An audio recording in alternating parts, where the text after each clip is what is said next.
Então, seguimos agora com a segunda parte sobre a nossa conferência neste 36º Congresso da OCDS. Como havia já feito essa rápida olhada na história na primeira parte da conferência, né, sobre as constituições da OCDS na história e na atualidade, fonte do carisma e da identidade dos carmelitas descalços seculares. Agora passamos à segunda parte, olhando assim a fundamentação da legislação nas associações públicas de fiéis. Fundamentação jurídica da legislação nas associações públicas de fiéis. Existe um princípio importante na legislação ou no direito canônico, né? Segundo o qual não se deve separar os elementos doutrinais e espirituais das leis que regem os grupos associativos na Igreja. Somente assim o carisma e a espiritualidade dos fundadores é fixado e definido nas normas que regulamentam uma associação, dando estabilidade e determinando com maior clareza possível a sua natureza, o seu propósito, os meios necessários para atingir seus objetivos e ideais, segundo o carisma do fundador. Então não é simplesmente aquela lei seca, né? Tem que fazer isso, isso, isso. Muitas vezes, e as constituições, as normas jurídicas têm a iluminação da espiritualidade que dá sentido, né, a essas determinações jurídicas. Já no processo contrário, né, o da passagem da normativa, por exemplo, das constituições para serem encarnadas na vida, as leis devem traduzir-se em vida, encarnando-se nas pessoas, os membros da ordem secular, que assumem, né, isso com a promessa, né, e as comunidades que fazem parte de tal associação. Então, é claro, a comunidade é importante porque ela deve sempre promover um impulso para que cada membro viva em perfeição o carisma da ordem secular e seja fiel a ele, né? Não, porque se mistura tudo, né? Então se perde a identidade. Mas se conhece bem as constituições ou as normativas, então aí isso ajuda a manter a riqueza do carisma próprio da ordem secular. E como a vida, né, tem seu dinamismo, os tempos vão mudando, assim também as instituições devem estar abertas à evolução e à mudança, permitindo que se atualizem no tempo de acordo com as novas gerações, as novas mentalidades. Porém, sem perder o essencial, né, do carisma. Somente assim, sua vida e missão serão compreendidas pelas pessoas que vêm depois, né? E permitem uma renovação constante da instituição. Pelo que se refere às constituições da OCDS, nós anteriormente vimos, né, a longa história, né, para se chegar àquilo que temos hoje. Ao serem aprovadas pela autoridade competente, e aqui a autoridade competente, de acordo com a Constituição Apostólica de João Paulo II, Pastor Bonus, de 1988, a autoridade competente para aprovar as constituições das ordens seculares é a Congregação dos Institutos de Vida Consagrada e Sociedades de Vida Apostólica. E ao interno da ordem, a autoridade, a direção do Padre-Geral e o definitório, né? Então, ao serem aprovadas pela autoridade competente, as constituições oferecem uma estabilidade às várias comunidades e pessoas que fazem parte do Carmelo secular. Ao mesmo tempo, define a identidade, a vocação, a missão, e ao conter em síntese os elementos doutrinais e espirituais, as condições para formar os novos membros, a forma de governo, a missão específica, etc., dão digamos, um aparato muito importante e global para se viver na ordem secular. No Código de Direito Canônico, o Cânon 304, parágrafo 1, estabelece que as associações de fiéis na Igreja tenham estatutos próprios que definam seus objetivos, local da sede, como se governa, como um fiel pode pertencer a ela, etc. E como as ordens terceiras são incluídas na secção das associações públicas de fiéis. O que é uma associação pública de fiel? É aquela, segundo o direito canônico, que recebe um decreto de ereção por parte da autoridade eclesiástica competente. No caso da ordem secular, o padre geral.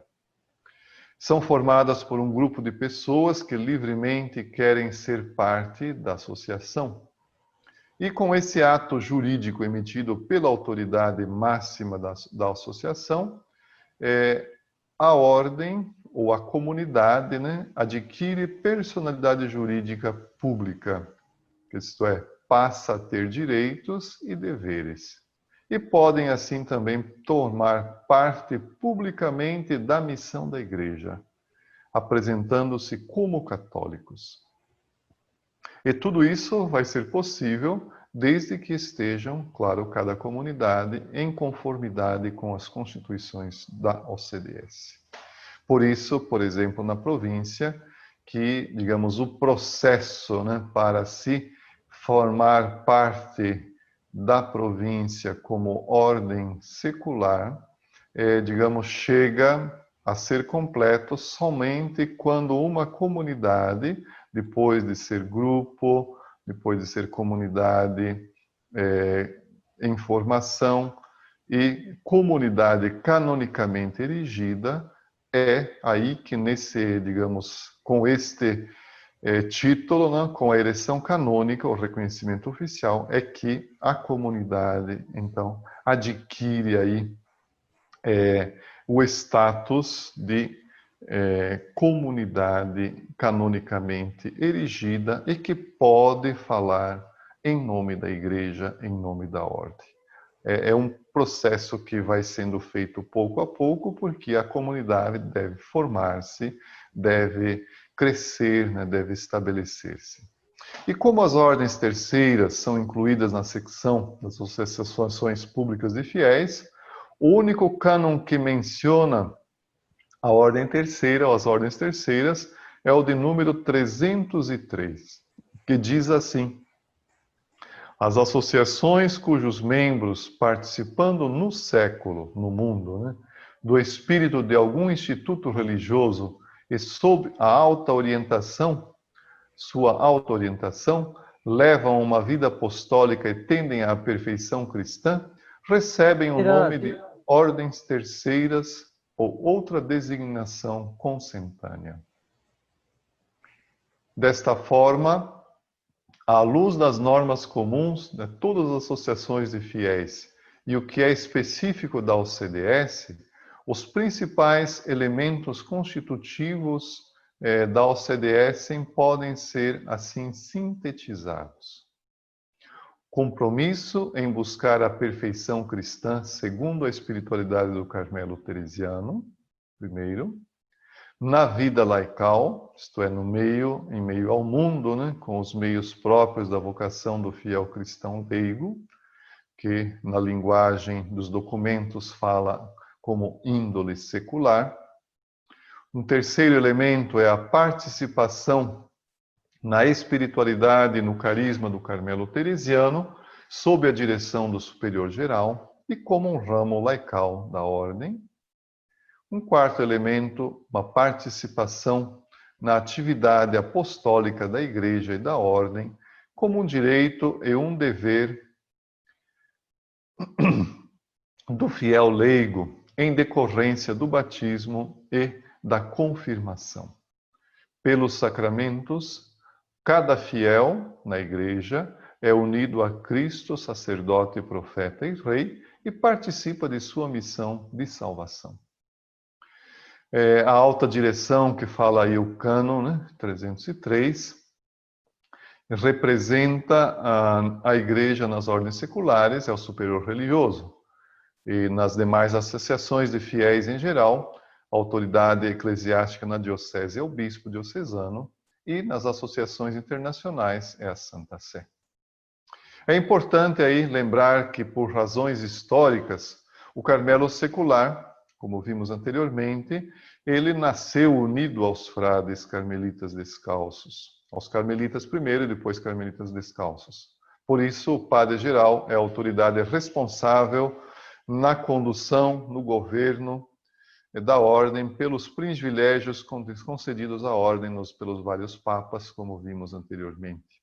Então, a ele cabe a missão de custodiar ao CDS na fidelidade e na vivência ao carisma do Carmelo Teresiano. E é isso que estabelece, né, juridicamente, o cânon 677, parágrafo 2, que se refere aos superiores religiosos, onde diz assim: os institutos, porém, se tiverem associações de fiéis que lhes estejam unidas, ajudem-nas com especial cuidado, a fim de se impregnarem do genuíno espírito de sua família. Então, é missão da ordem do padre-geral, normalmente auxiliado pelo delegado-geral, depois do provincial na província, auxiliado pelo delegado provincial e pelos assistentes de cada comunidade, seguir com essa missão, né? Levando e garantindo a fidelidade das comunidades ao carisma do Carmelo. É assim que quem quer livremente assumir o chamado ao seguimento de Jesus no CDS e seguir o carisma do Carmelo Teresiano, compromete-se com a ordem, com a promessa, né? E esta oferece um caminho seguro nas vias da santidade. Por isso, quando uma pessoa emite a promessa no Carmelo secular, faz um compromisso com a ordem, seja na pessoa dos superiores, padre provincial, padre geral, e também com os membros da comunidade. E assume diante da comunidade do representante da ordem que quer, como diz a fórmula da promessa, que está no ritual, tender à perfeição evangélica no espírito dos conselhos evangélicos de castidade, pobreza e obediência e das bem-aventuranças, segundo as constituições da ordem secular dos carmelitas descalços. Então, este é um elemento importante que não podemos esquecer quando fazemos a promessa, emitimos a promessa, porque segundo as constituições da ordem secular dos carmelitas descalços. Por isso é importante conhecer bem as constituições antes de emitir as promessas e depois, claro, reler sempre para manter-se fiel àquilo que prometeu, né? A quem compromete-se com a promessa no Carmelo secular, exige-se fidelidade. E aí a importância da formação. Por isso, o conhecimento e estudo em profundidade da legislação que governa o CDS deve ser feito em profundidade na formação inicial, seja pessoal, seja comunitariamente, antes de emitir a promessa temporânea. Na formação permanente deve ser retomado regularmente, né? Por isso, após ter dado um rápido olhar assim sobre a fundamentação jurídica da legislação de acordo com o direito canônico, passamos adiante agora, olhando assim rapidamente também a estrutura do texto das constituições da OCDS. Como já falamos, nelas encontra-se a fonte e a síntese do carisma e da identidade do carmelita secular. Passemos então ao número 3 e último da nossa apresentação, da nossa conferência, né? As Constituições da OCDS 2003-2014, apresentando um esquema geral, como já conhecemos e temos em texto, né? Uma novidade importante nas constituições de 2003 foi a inserção do texto da regra de Santo Alberto. Esse texto, a regra, é fonte inspiradora para toda a família do Carmelo. E com isto, nos faz compreender que a ordem secular forma efetivamente parte integrante da ordem do Carmelo Descalço, junto com os frades e as monjas carmelitas descalços. Então, aquilo que afirma o padre Pedro Zubieta, né, que trabalhou muito para a elaboração das constituições em 2003, ele diz assim: o mesmo carisma e a mesma espiritualidade são vividos pelos frades, monjas e leigos, cada um segundo a modalidade própria correspondente ao seu estado de vida. A regra é comum a todo o Carmelo e exprime o carisma e o propósito de vida das origens. As constituições são diferentes e próprias a cada um dos ramos do Carmelo Teresiano e propõem o projeto evangélico de vida de acordo com o carisma originário, encarnando assim as exigências próprias de cada um dos 3 ramos do Carmelo. Na apresentação desta síntese e estrutura das constituições da OCDS 2003-2014, tenho bastante presente um comentário que esse mesmo padre Pedro Zubieta fez em 2003, completo com alguns dados recentes e observações pessoais. Então, a primeira parte é o proêmio ou introdução. Oferece elementos para compreender o sentido do documento, que será desenvolvido nos 8 capítulos a seguir do mesmo.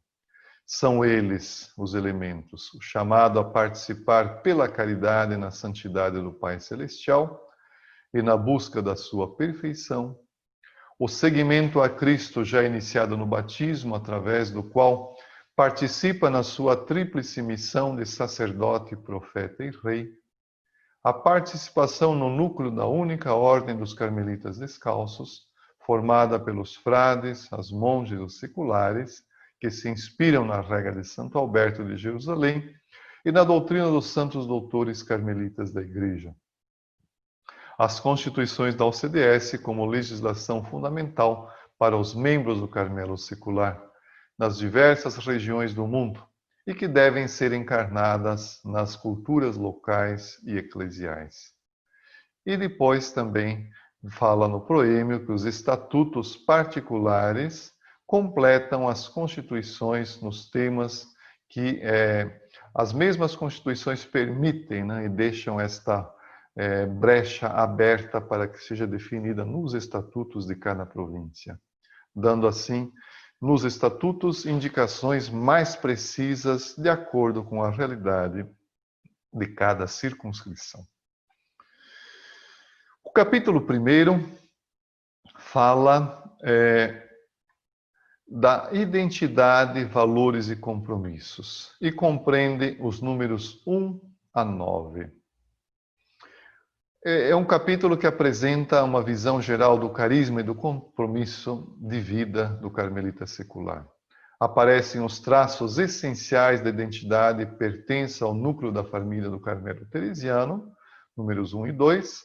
São fiéis da Igreja, integrados nela, que participam da sua missão a partir da espiritualidade do carisma do Carmelo, em amizade com Deus, sob a proteção da Virgem do Carmo, na tradição bíblica do profeta Elias e também na inspiração de Santa Teresa de Jesus e São João da Cruz. Buscam aprofundar o compromisso cristão feito no batismo. Os elementos constitutivos da identidade são a índole mariana, a inspiração no profeta Elias, a regra de Santo Alberto, a espiritualidade de Santa Teresa e de São João da Cruz. E é um capítulo que conclui com uma síntese muito interessante e importante dos elementos da vocação dos membros do CDS, que está no número 9 das Constituições.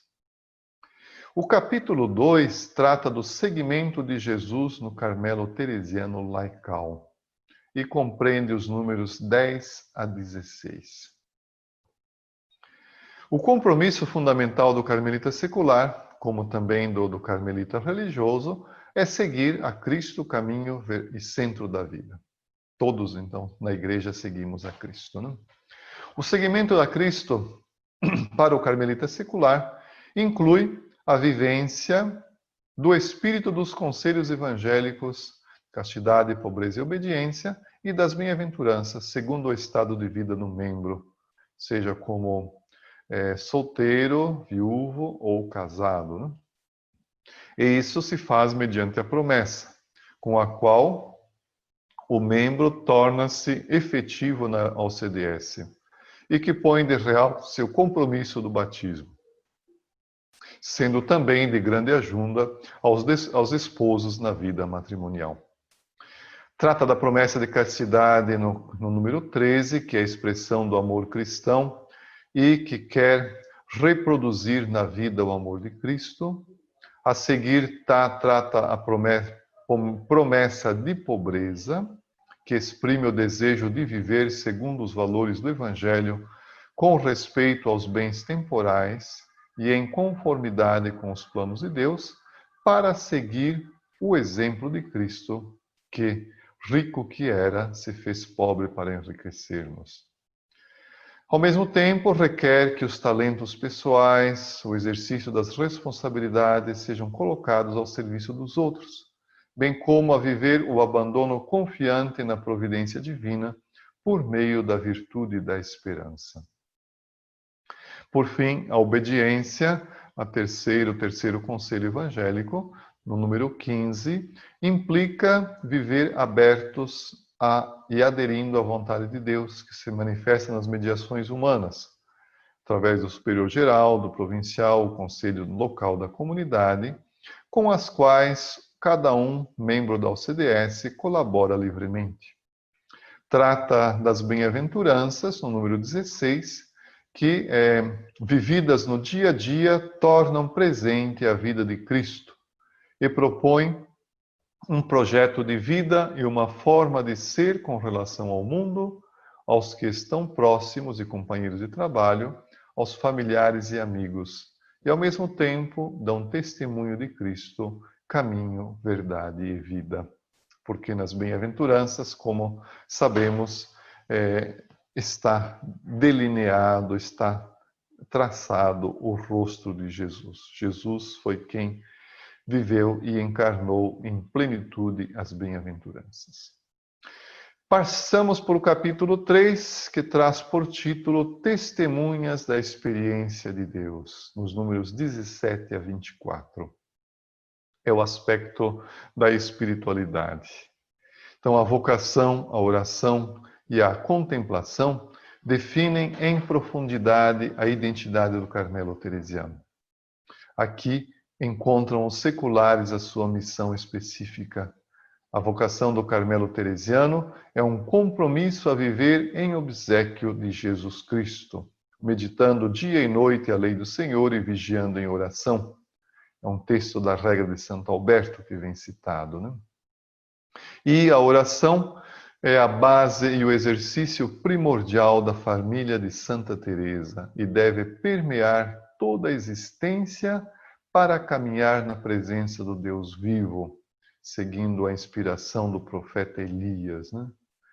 Por isso, a oração tende a fazer-nos encarnar na vida cotidiana os ensinamentos de Cristo, de maneira que o carmelita caminhe na presença de Deus pelas virtudes da fé, da esperança e do amor. As virtudes teologais que já recebemos como dom infusas, né, na nossa vida, no nosso coração, no batismo.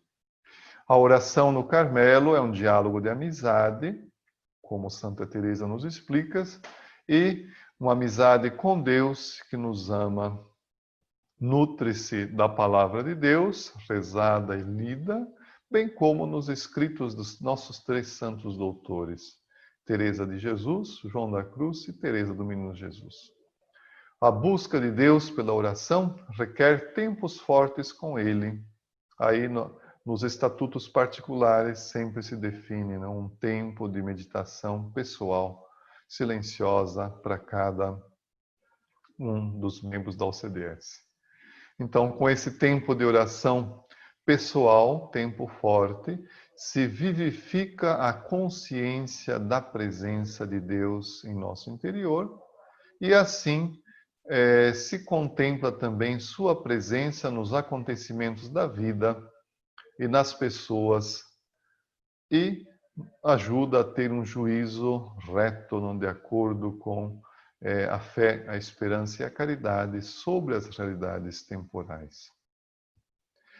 Requer, então, a oração, a reserva de um tempo diário de dedicação à oração mental.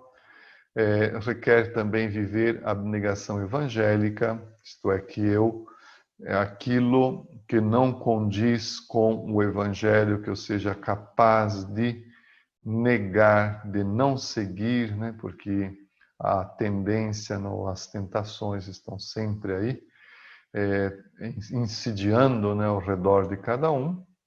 Então, isso exige que a pessoa também tire da sua vida ou não siga aquilo que atrapalha a sua vocação e missão. Também ajuda, né, a oração na aceitação dos sofrimentos de cada dia, né, seja aqueles sofrimentos por doenças, por outras realidades da vida pessoal, física, psíquica, moral, né? Também as práticas penitenciais recomendadas pela Igreja. Da vida de oração do carmelita secular, faz parte a liturgia da Igreja, especialmente a participação da Eucaristia, para quem pode, diariamente, se não dominicalmente, e dias santos, vividos como instrumentos da ação de Deus e de encontro com Cristo na comunidade eclesial. A obrigatoriedade de celebrar a liturgia das horas, a oração da manhã, a oração da tarde, quando possível, as completas. E por isso é importante alimentar com a Eucaristia e o sacramento da reconciliação a própria vida de oração. É um capítulo, esse terceiro, muito importante, que dá as bases, digamos, para viver a espiritualidade da ordem no Carmelo secular. E ao mesmo tempo é exigente, né? Porque a gente sabe que, como a Santa Madre já havia dito, né, oração e vida cômoda não vão juntas, né? É necessário fazer opções concretas para a vida pessoal. O capítulo 3b, seguindo, né, que corresponde ao número 24, A, B, C, D e E. Foi um capítulo acrescentado em 2014, que muitos lembrarão, né? Foi feita uma consulta em toda a ordem, por isso depois entrou a fazer parte e foi aprovado aí pela Congregação dos Religiosos a 7 de janeiro de 2014, começando assim a fazer parte das Constituições 2003-2014. É um capítulo que apresenta os elementos essenciais da comunhão fraterna para o Carmelo secular. As bases bíblica, antropológica, teológica e eclesiológica. E também define a comunidade como um âmbito para viver o mandamento do amor, a unidade em torno a Cristo. E aí a importância, né, da dimensão fraterna, vivida também com as virtudes da fé, da esperança e da caridade. Apresenta também os elementos do carisma teresiano e são-joanista para a vida de comunidade, tais como as virtudes humanas, o desapego, o amor fraterno, a humildade, fé, esperança, caridade. Para Santa Teresa, a comunidade é de grande importância e serve de ajuda para o crescimento na vida espiritual, que aparece mais especificamente no número 24C. Possui uma dimensão formativa. A autoridade na comunidade é um serviço de comunhão, de reconciliação ao interior da comunidade mesma e para com as demais comunidades da província e da família no Carmelo Teresiano. Já é um aspecto importante que aparece no número 24D, quando a comunhão fraterna autêntica é vivida de acordo aí com o carisma do Carmelo Teresiano, da Santa Madre do Santo Padre. Essa vivência autêntica já é um primeiro serviço, um primeiro testemunho à missão. Porque se todos se ajudam, não? Todos buscam ajudar-se mutuamente a serem melhores, claro que isso não permanece no âmbito, mas isso esse testemunho vai sendo percebido nas pessoas, seja na família, seja na comunidade paroquial, outros grupos que se participam. E por fim, no número 24E, abordam-se as formas de sair da comunidade. Por demissão do membro, que é levado adiante pelo conselho, quando existe um motivo grave, né, que são enumerados aí, né, ou quando o membro, digamos, tendo feito a sua promessa definitiva, a uma determinada altura, digamos, não é para mim, não dou conta, vejo que não estava suficientemente maduro para ter feito a minha promessa definitiva, então, em diálogo com o conselho, pede de deixar a comunidade, que é um gesto, digamos, desejável e que é o que se almeja, né? Infelizmente, muitos saem e não dão nem uma satisfação à comunidade. Mas o ideal seria isso. Se eu vejo que não é o meu lugar, que tenho aí, faço um diálogo, um discernimento e depois dê uma explicação ao conselho, à comunidade, do porquê está saindo, né? O capítulo 4, a serviço do projeto de Deus, nos números 25 a 28. É o compromisso apostólico do carmelita secular, que, digamos, foi introduzido com bastante força a partir das constituições de 2003 e em resposta também àquilo que pedia, como vimos anteriormente, o documento Vita Consecrata, participar do carisma e da missão da família religiosa. Então, a oração, quando é autêntica, ela sempre leva à missão na igreja local onde vivem os membros da OCDS. E ali eles levam o carisma do Carmelo Teresiano e vão se inserir na pastoral de conjunto das paróquias e dioceses, sempre sob a orientação dos bispos, né? Então, a ordem secular, quando faz alguma pastoral, quando algum membro faz alguma pastoral na paróquia ou na diocese, deve sempre prestar contas pastoralmente à paróquia, ao pároco, não aos demais grupos da paróquia e ao bispo mesmo. Não que o pároco seja autoridade da comunidade. Aqui há uma autonomia, né? Mas a comunidade deve caminhar sempre em comunhão com a paróquia. Então, as atividades apostólicas de uma comunidade ou dos membros nas diversas circunscrições, elas são especificadas nos estatutos de cada província. E, é claro, em todas as atividades pastorais, se leva e se faz presente a riqueza da espiritualidade carmelitano-teresiana. Por isso que é importante ter uma boa formação no carisma para poder, então, também partilhar essa riqueza e iluminar com a doutrina tão rica dos nossos santos a outras pessoas com a nossa espiritualidade. O capítulo 5 traz como título Com Maria, a Mãe de Jesus. Compreende os números 29 a 31. É o marianismo do Carmelo, não? Ou como se diz, o Carmelo é todo de Maria. Né? Tem em Maria, mãe e irmã na ordem, o modelo perfeito do discípulo missionário de Jesus. Modelo de entrega a Deus e de serviço ao reino. Ou como disse Papa Francisco, né? Ela é a mulher das bem-aventuranças. No Magnificat, Maria anuncia o começo de uma história nova, segundo o projeto de Deus. E nos ensina a escutar a palavra de Deus na Escritura e na vida. Maria é uma mãe de família, né? Uma esposa. Então, para a ordem secular, ela é inspiração profunda, né? Então, ela inspira a servir na fé aos outros e uma vida escondida com Cristo em Deus. E por isso é necessário conhecer a pessoa de Maria, como fez Santa Teresinha, já antecipando muito, né?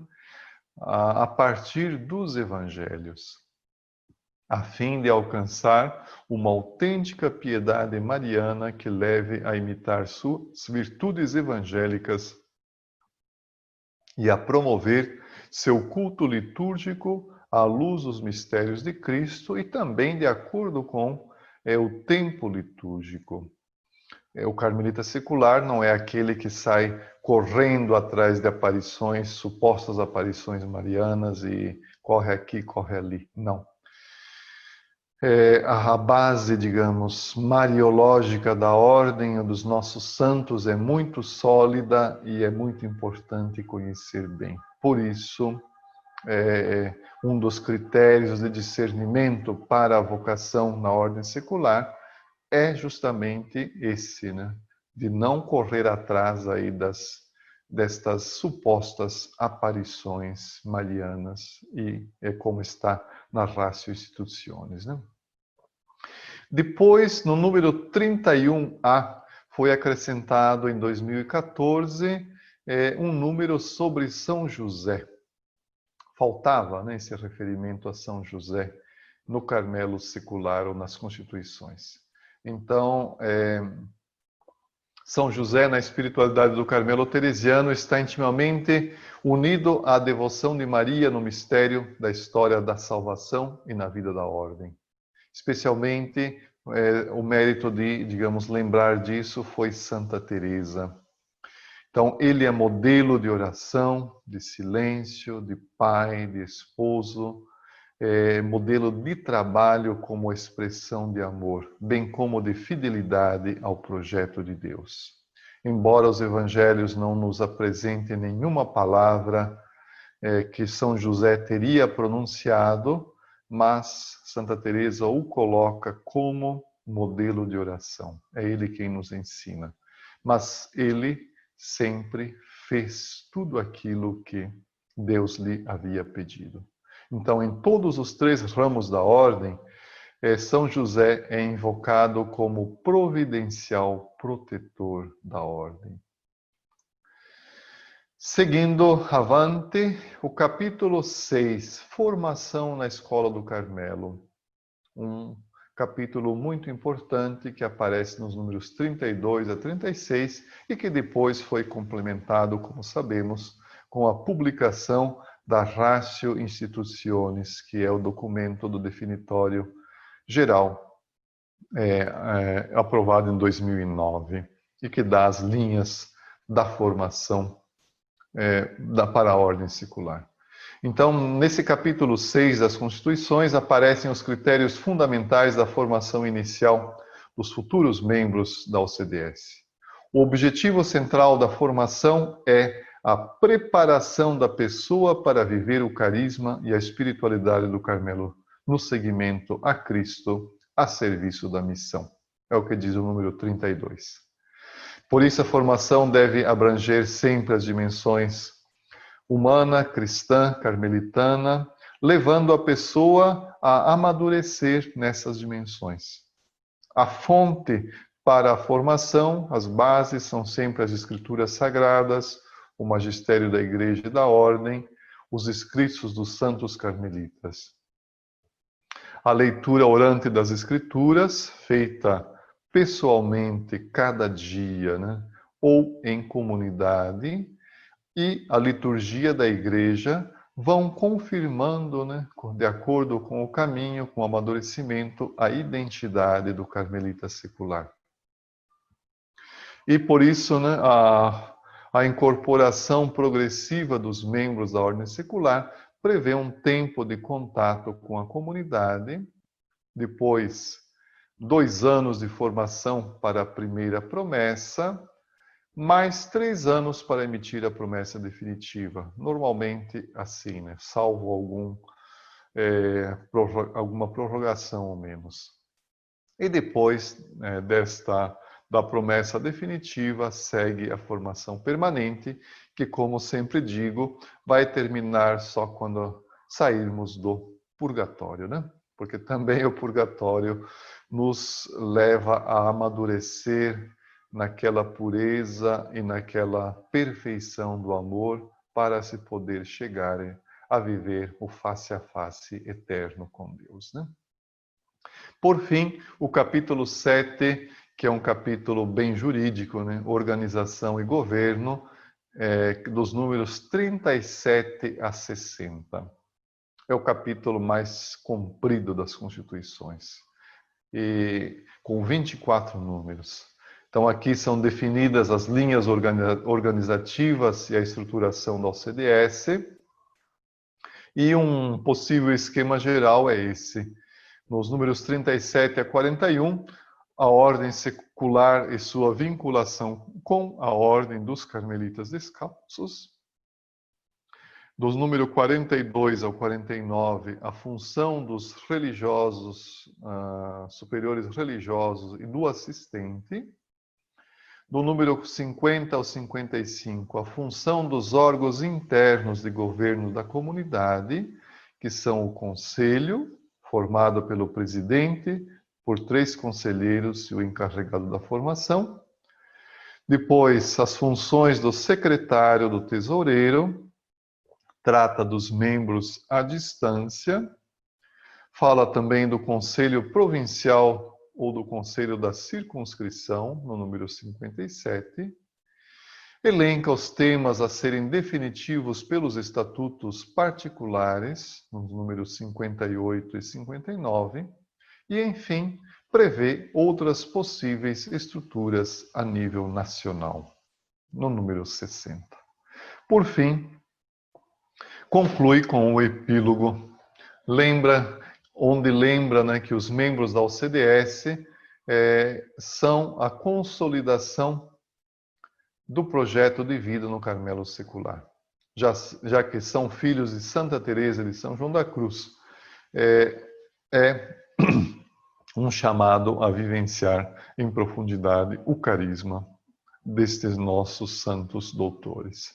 E apresenta como meta para o membro da OCDS a unidade entre a vida de contemplação, vida de oração, e a vida em família e em sociedade. Em qualquer lugar onde se encontre um carmelita secular, são chamados sempre a ser testemunhas da ressurreição de Jesus, conforme os ensinamentos de nossos santos. E assim, digamos, com essa apresentação rápida, né, das constituições da ordem secular, a gente recorda também com essa imagem aí ao final, que é tirada de um documento da bula de eleição das confrarias de 1605, né? É um desenho feito em Nápoles desta época, né? E é muito significativo porque apresenta, né, Nossa Senhora do Carmo, coroada pelos anjos, com o menino Jesus no colo, profeta Isaías por detrás, e sob a capa os vários santos, tem religiosos, tem pessoas de várias classes sociais, né? Quer dizer, estamos todos sob o manto de Maria, procurando com Santa Teresa seguir o caminho da santidade, orientados e guiados pela santidade exemplar da Virgem Maria e também pela santidade exemplar de nossos santos doutores. Então, aqui concluo, agradeço pela atenção de vocês, pela paciência nessa conferência e desejo que um bom prosseguimento no Congresso Online 36º Congresso Online da OCDS. E, claro, agradeço sempre a equipe de comunicação, na pessoa do José Maia, né, com a sua paciência para nos ajudar na condução do próprio Congresso, e de todos aqueles que estiveram organizando o Congresso, né, as comunidades de Itapetininga e do Rio, né, na pessoa da Márcia e da Ana Cláudia, bem como todo o Conselho Provincial, enfim, todos aqueles que estão aí organizando. Um abraço a cada um e mais tarde, então, vejamos de falar alguma coisa a mais a respeito do Congresso Internacional que participamos, segundo Congresso Internacional, né, que participamos há 20 anos atrás no México com um grupo de membros da OCDS. Um abraço, bom congresso e até mais. Deus abençoe a todos.